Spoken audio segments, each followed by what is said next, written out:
Hi, welcome back. This is an original Tales First story about family and fairness and the moment the tables turn. Let's begin. My parents told everyone in town that my 12-year-old is a thief. She lost all her friends and got kicked off her school teams. She should learn respect, my mom said. So I made one call to my grandpa's former lawyer, and their lives started to unravel. I was only gone for a week. How bad could it be? That's what I told myself as I pulled into my parents' driveway that evening. A week, 7 days, one suitcase, one work trip, one set of grandparents who'd been begging to have some special bonding time. I should have known that when my mother says bonding, she means training. Like my daughter is a puppy that needs to stop peeing on the rug. The porch light was on, the curtains were drawn. Everything looked normal in the way a house looks normal right before you walk into a room and realize you're the only person who didn't get the memo. My mom opened the door with that bright smile she saves for company. The one that says, "See? Everything is perfect. Nothing is wrong. And if something is wrong, it's definitely not my fault." "Sarah," she sang, like we were in a commercial for Family Values. My dad appeared behind her, wearing his usual expression, neutral, patient, slightly bored. The expression of a man who hasn't had an original thought since the late 90s and is proud of it. And then my daughter stepped into view. She didn't run to me. She didn't bounce. She didn't launch into the 100-mile-an-hour report she usually gives me after being away from me for longer than a grocery store checkout line. She just stood there. Quiet, eyes down, holding her dance bag like it was the only thing keeping her from floating away. My stomach tightened. "Hey, sweetheart," I said, forcing my voice to stay light. "I missed you." She hugged me back, but it was stiff, like she was hugging a relative at a funeral. My mom patted my arm. "She's just tired. Big week." I looked at my daughter's face. Her eyes were dull in a way that didn't match tired. Her mouth had that tight line kids get when they're trying very hard not to cry, not to talk, not to do anything that might crack the dam. "Thanks for watching her," I said automatically, because I was raised in a family where you say thank you before you know what you're thanking them for. "Oh, of course," my mom said. "Family takes care of family." Then she smiled wider, like she'd just said something inspirational. My dad nodded once. "Drive safe." And that was it. No details, no updates, no, "Hey, just so you know, something happened." Just the fake smile, the neutral nod, and my daughter standing there like she'd aged 5 years in 7 days. I told myself to wait until we were in the car. We got in. I started the engine. The interior light clicked off. The world narrowed down to dashboard glow and the quiet hum of the road. My daughter stared out the window. I took a breath. "So, how was it? How are you doing?" "Fine," she said. The word came out flat. "Practiced." "Not fine." I tried again, casually, like you do when you don't want to scare something fragile. "Did you sleep okay?" "Yeah." "Did you have fun with Grandma and Grandpa?" "Yeah." 3 yeahs. Like she was answering a survey she didn't agree to. I swallowed. "How's dance going? You have a performance in a few days, right?" She didn't respond right away. I glanced at her. Her hands were clenched around the strap of her bag. Then she said quietly, "I'm not on the team anymore." I felt like someone had hit the brakes inside my chest. "What do you mean you're not on the team anymore?" "They kicked me out." The words were so matter-of-fact, like she was telling me the weather. My grip tightened on the steering wheel. "Why would they kick you out?" She didn't answer. "Sweetheart," I said, gentler now, because something was breaking in me. "Why?" Silence. The road stretched ahead of us, ordinary and calm, like it had no idea what was happening inside my car. I tried again. Talk to me, okay? You can tell me. She swallowed, still staring out the window. I don't want to talk about it. That sentence landed heavier than they kicked me out. Because my daughter talks about everything. She talks about the weird sound the fridge makes. She talks about a teacher's earrings. She talks about the way a kid in math class breathes too loud. When she says she doesn't want to talk, it means she's holding something that hurts too much to touch. We drove in silence for a while, and in that silence, my brain did what it always does when it's terrified. It tried to fix things with normalcy. Like if I could find the right familiar thread, I could pull her back to herself. So I said, lightly, like I wasn't internally screaming, "Do you already have a present for Sophie for her birthday on Saturday?" My daughter's jaw tightened. "I'm not going," she said. I blinked. "What do you mean you're not going? You've been talking about Sophie's birthday for weeks." "I'm not invited." The words were small. The meaning was enormous. I felt my pulse in my throat. "Why aren't you invited?" She didn't answer. She stared at the window, the streetlights passing like slow, blinking eyes. I kept my voice calm because that's what you do when your child is in free fall. You don't scream. You become the ground. But inside my head, I was panicking. Who is this kid? Where is my kid? What happened in a week? We got home. I made dinner because mothers are ridiculous creatures who will saute vegetables while their entire world is collapsing. My daughter sat at the table. She ate a few bites like she was doing it out of obligation to gravity. No talking, no complaining, no asking for dessert. After a few minutes, I set my fork down and said, "Okay, what happened?" She stared at her plate. Her shoulders rose and fell once, like she was trying to keep everything locked inside. Then her face crumpled. Tears came fast, the way they do when a kid has been holding them back for too long. "Grandma said I was stealing," she choked out. My skin went cold. "What?" She wiped her face with the back of her hand, furious at herself for crying. "She told people I'm a thief." My mind tried to reject the sentence, like it was a foreign language. "Why would Grandma say that?" My daughter sucked in a shaky breath. "Because of Brielle." Of course. Brielle. My sister Vanessa's daughter. The family's crowned princess. My daughter kept talking now, like once the dam broke, the water had to go somewhere.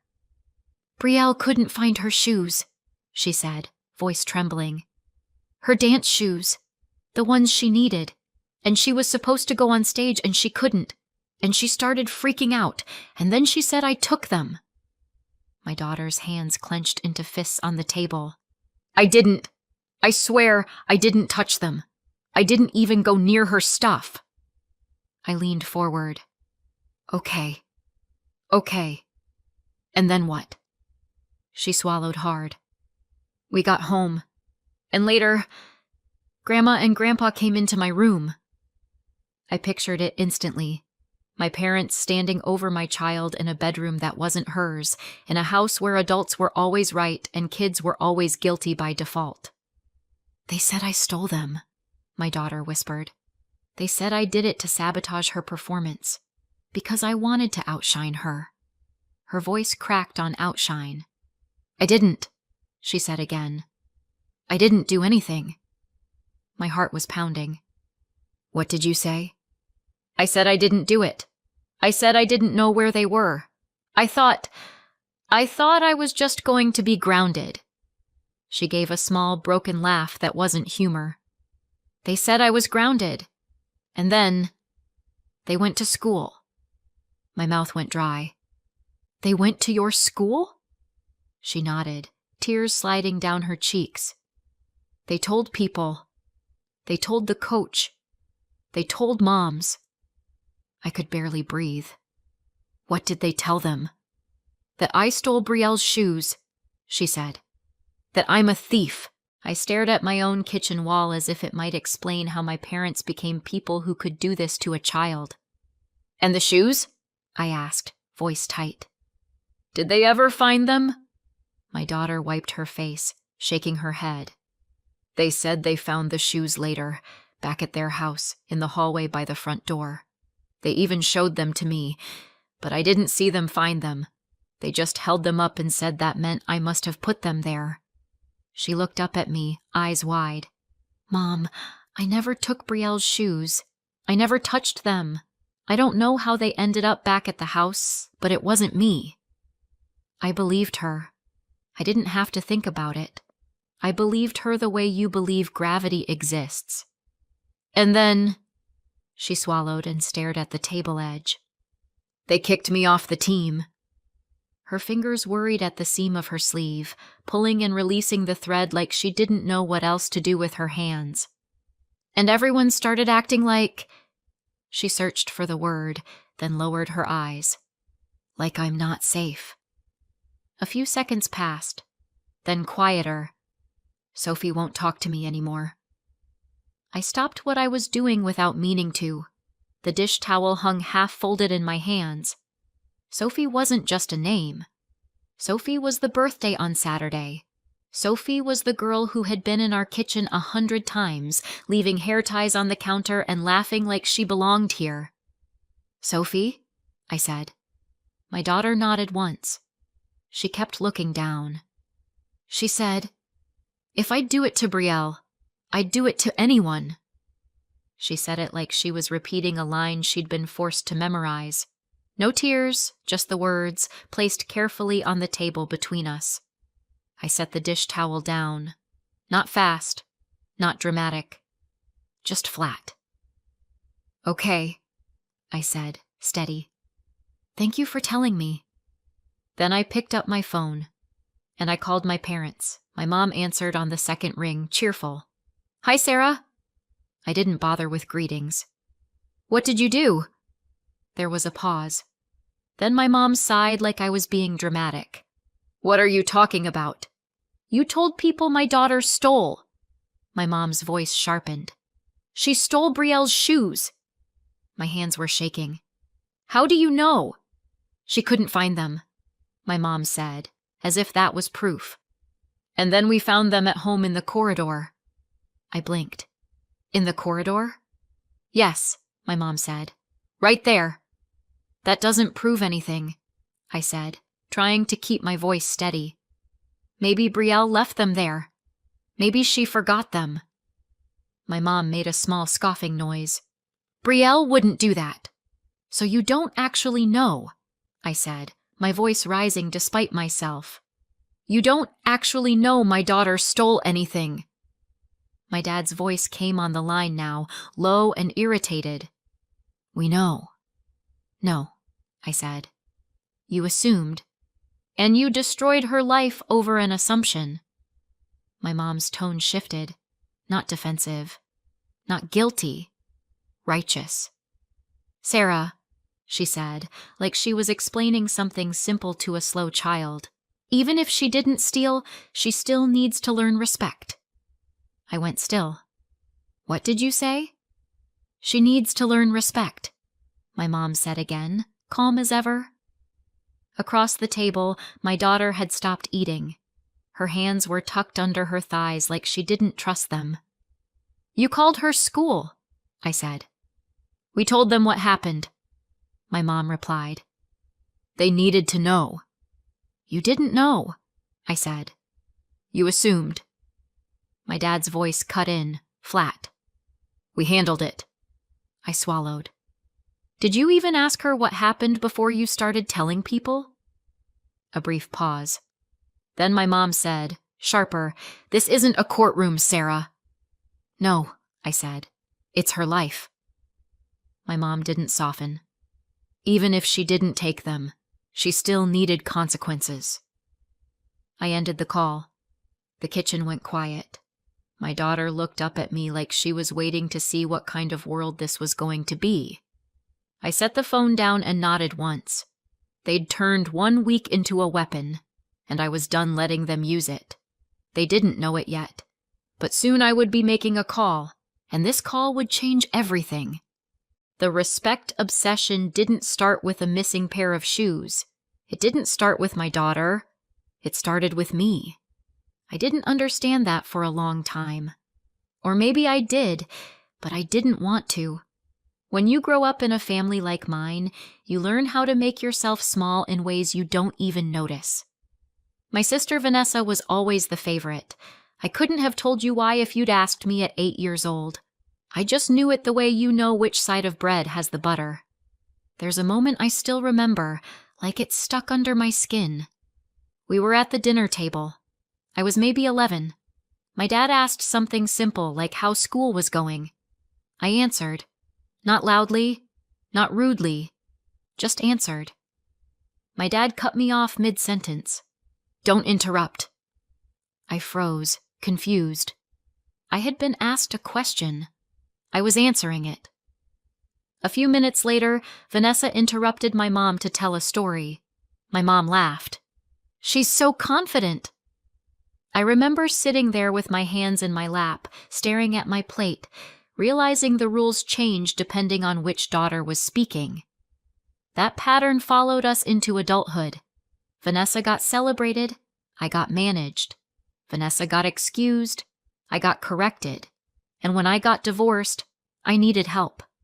Not because I wanted to cling to family, but because life is expensive and childcare is real, and sometimes you're just trying to survive without collapsing on the kitchen floor.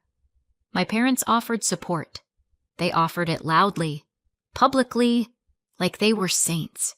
And because I wanted my daughter to have family, I accepted. Then my daughter grew older, and the pattern shifted to the grandchildren. Vanessa's daughter, Brielle, became the new center of gravity. You could feel it in the way my mother's voice softened when she said her name, in the way my dad showed up early for Brielle's events and late for mine. And you could see it in the way my parents reacted the first time my daughter outshined Brielle. It happened at dance studio results day. It was school run. The girls were lined up. The coach read out placements. My daughter got a better spot than Brielle. Not because anyone handed it to her, because she earned it, because she worked, because she practiced until her legs shook. I expected, for a brief naive moment, that my parents might be proud. Instead, my mom leaned close and whispered, "Don't rub it in. Brielle is sensitive." Vanessa nodded like that was completely reasonable. Just tell her to be humble. Nobody told Brielle to be gracious.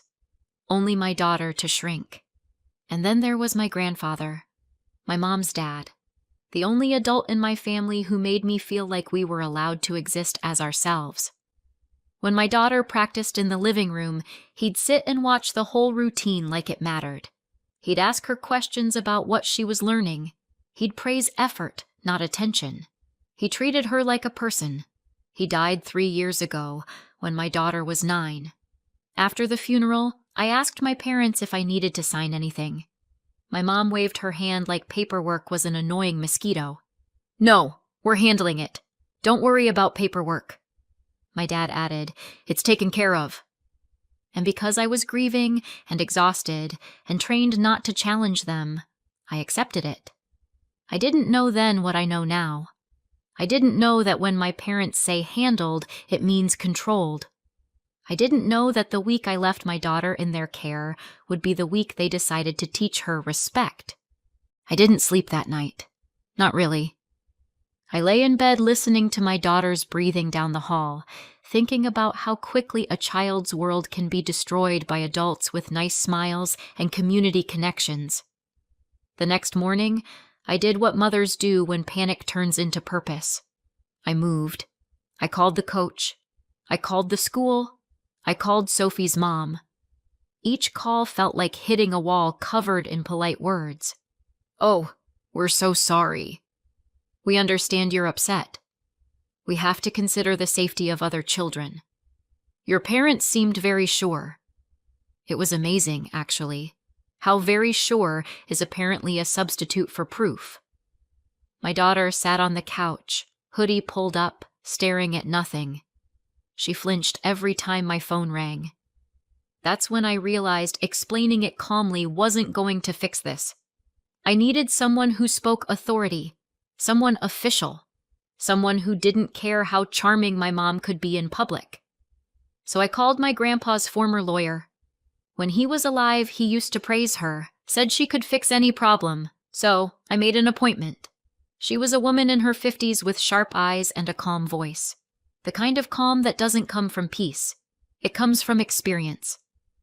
I brought my daughter with me, not to traumatize her with legal talk, to show her that she is not powerless and that people can't treat her the way they did without consequences.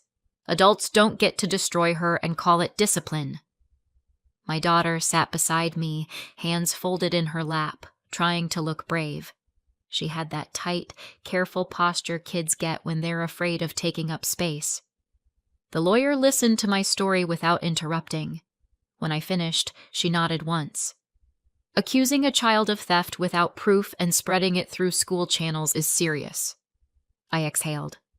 So we can do something. Yes, she said. We can. We can send letters. We can demand written basis for the school decisions, including why the school dance team has kicked her out. And we can warn your parents that continued false statements have consequences. My daughter looked up at that.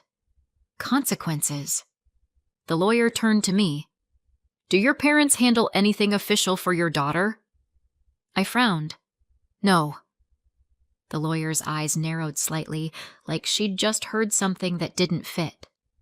Then who is handling the trust? I blinked. What trust? She looked at me for a long moment. The trust your grandfather set up for her. My skin went cold in that specific way it gets when the world tilts. There is no trust, I said, because I truly believed that. The lawyer's expression didn't change, but something sharpened behind her eyes. I'm surprised you don't know about it. I stared at her. I don't. My parents told me everything was handled. The lawyer leaned back slightly, thinking. Your grandfather was very particular about planning. My mouth went dry. You're sure? I'm sure enough, she said, to investigate. But I want to be clear. It's possible your parents are trustees, which means we'll have to go through them to request documents and accounting. I felt something in me shift, like a door opening to a hallway I didn't know existed. The lawyer continued, practical. We'll send 2 things, a formal request for trust documents and accounting, and a letter demanding that they stop spreading claims of theft without proof. My daughter watched her with wide eyes, like she couldn't believe adults could talk to other adults this way. After the meeting, I did what I'd promised my daughter I'd do. I showed up for her. I went to the school. I sat across from people who smiled politely and tried to tell me that concerns had been raised. I kept my voice steady. You don't have proof. You can't punish a child based on gossip. I watched them flinch when I used words like attorney and liability.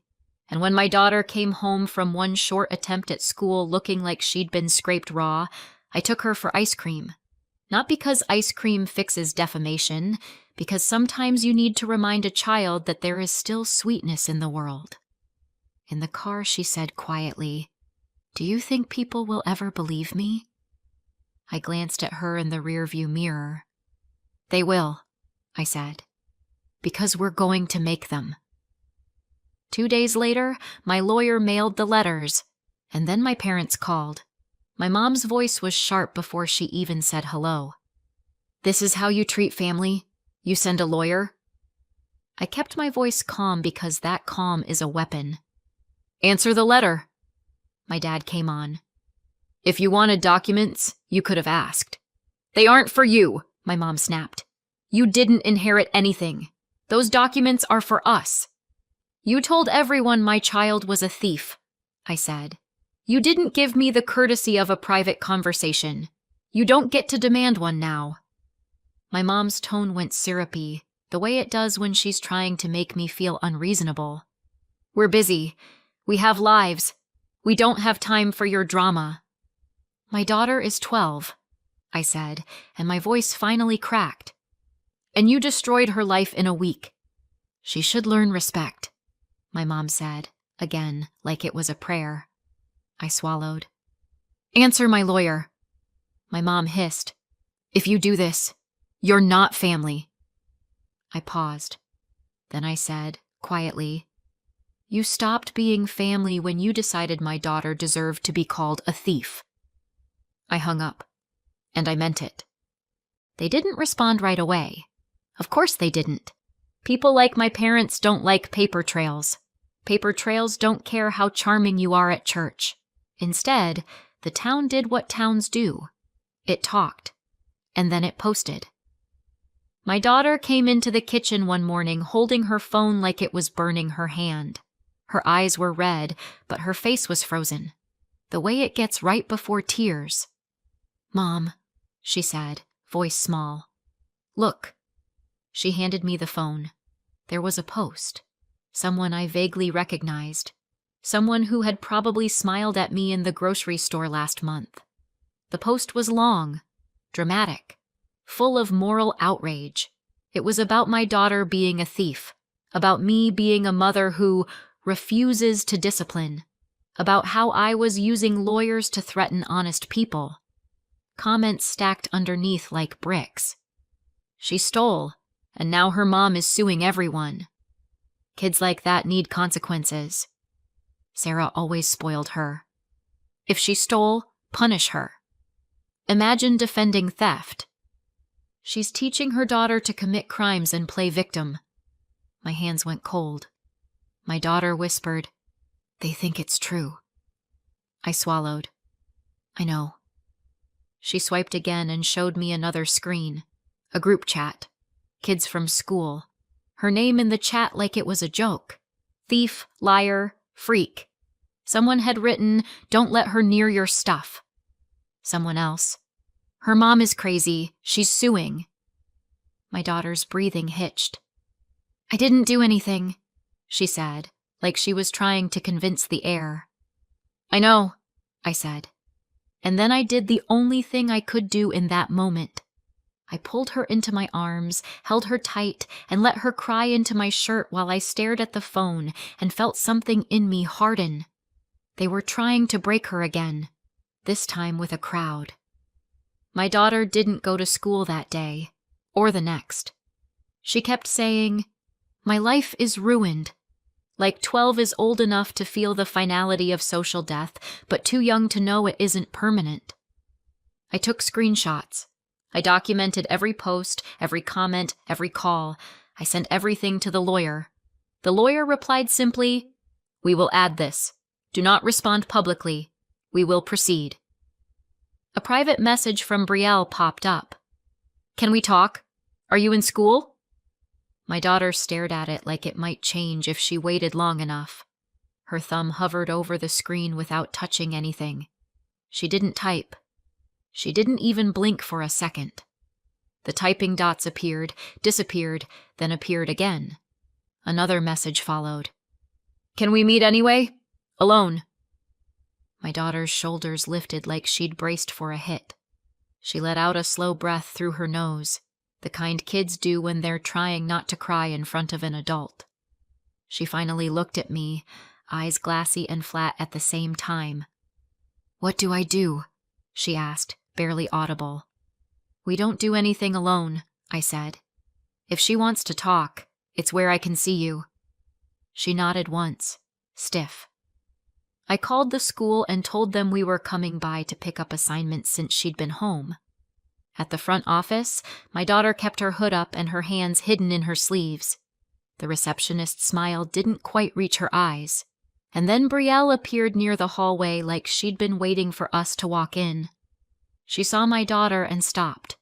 Her face flickered, pale, then flushed, like she couldn't decide whether to run or speak. Can we talk? Brielle asked, quiet. My daughter nodded. Brielle's eyes slid to me. Alone. You can talk where I can see you, I said. Brielle hesitated, then nodded. They walked a few steps down the hall and stopped near the glass doors, still in my line of sight, out of earshot.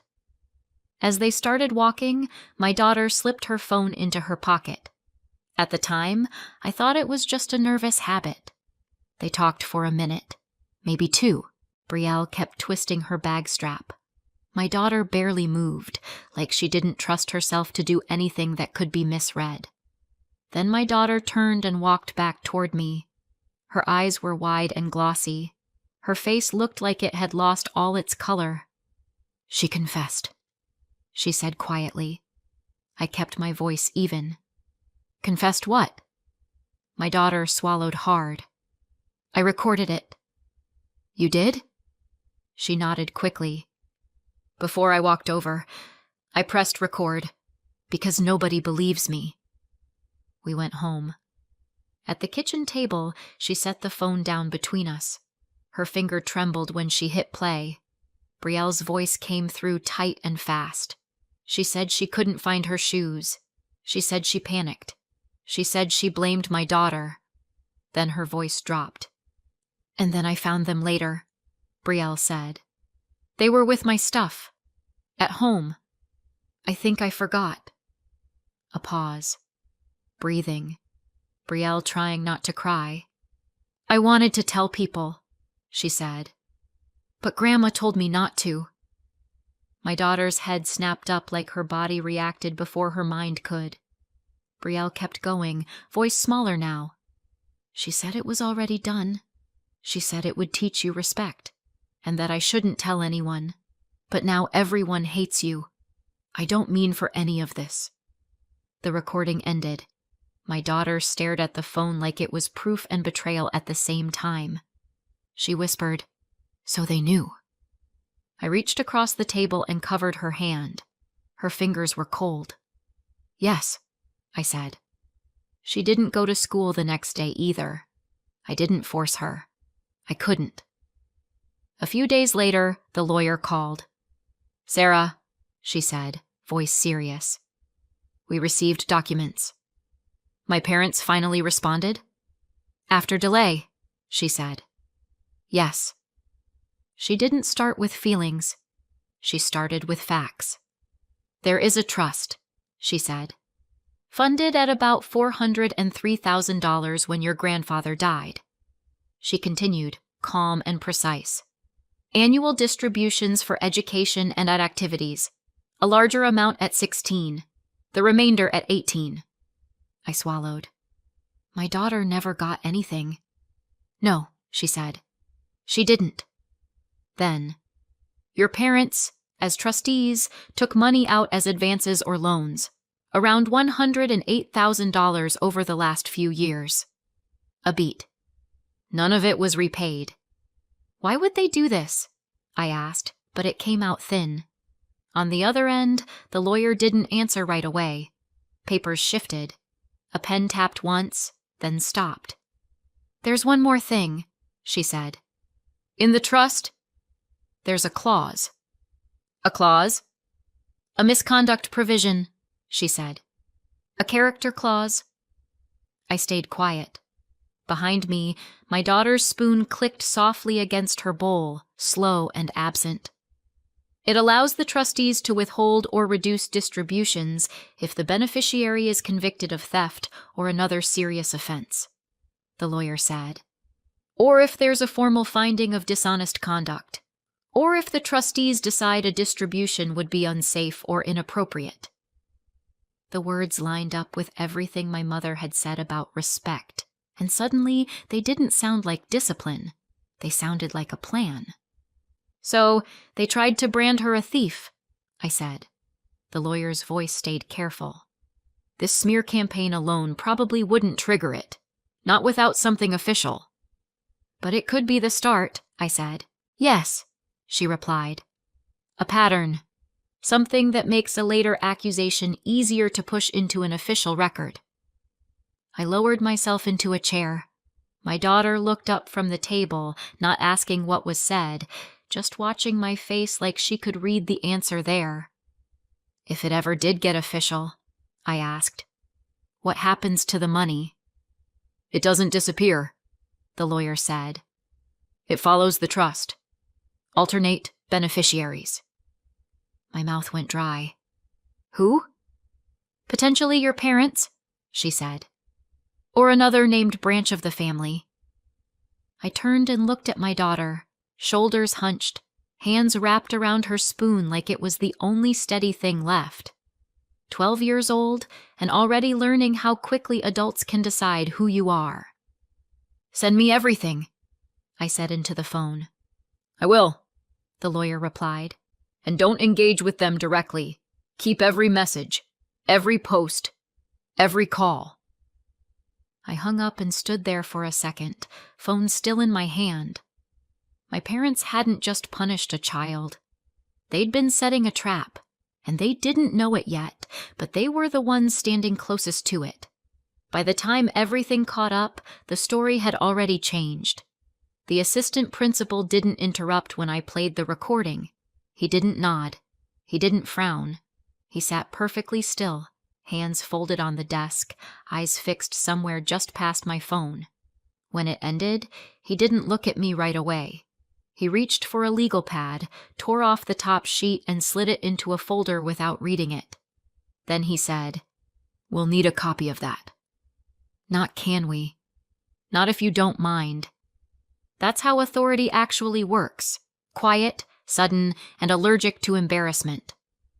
Within days, my daughter's record was corrected. Not announced. Not apologized for. Corrected. The school activities office followed suit. The coach called her back onto the team with the kind of voice people use when they're trying very hard not to admit they were wrong. Once the adults stopped treating rumor like evidence, the kids followed. The group chats went quiet. The posts stopped getting traction. A few friends reappeared, awkward but sincere. Not everyone came back, and that was fine. My daughter stopped walking like she was waiting to be shoved. Brielle switched schools before the semester ended. No explanation, no goodbye, just absence. Small towns love closure as long as it doesn't require accountability. Then came the part my parents assumed would never see daylight. The trust wasn't small. It had been funded at about $403,000 when my grandfather died. It wasn't meant to sit untouched until adulthood. It included annual distributions of $2,500 for approved activities and education, a larger amount at 16 and the remainder at 18. My daughter had received nothing. Meanwhile, my parents, trustees by title, not behavior, had been helping themselves. About $108,000, labeled as advances or loans, with no repayment plan and no disclosure. Money quietly pulled out over years, while telling everyone else to show restraint.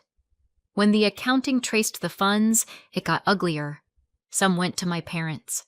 Some went to Vanessa and Brielle. One grandchild's future used to pad another's present. They were ordered to repay it. They didn't have the money. They asked Vanessa. Vanessa declined. So they sold the house. The same house where my mother had lectured a 12-year-old about respect. The same living room where my father had nodded along while lies hardened into facts. They moved into a rental they would have once described as temporary. The money went back into the trust. The balance was restored. The trusteeship was changed. I became the one signing off. My daughter can't touch it yet. She doesn't need to. What she needed was protection, not spending power. The social fallout was quieter than the accusations, but far more permanent. Invitations stopped. Calls went unanswered. People who had been very comfortable condemning a child became suddenly busy. I went no contact, no announcement, no final confrontation, just silence where entitlement used to live. My daughter still has days where she remembers, days where certain hallways feel longer than they should. But she knows now that the truth doesn't need volume, just proof. And the people who wanted her to learn respect taught her something instead. That accountability eventually arrives, and it never knocks politely. So tell me, did I go too far or not far enough? Let me know in the comments. And if you want more stories like this, subscribe.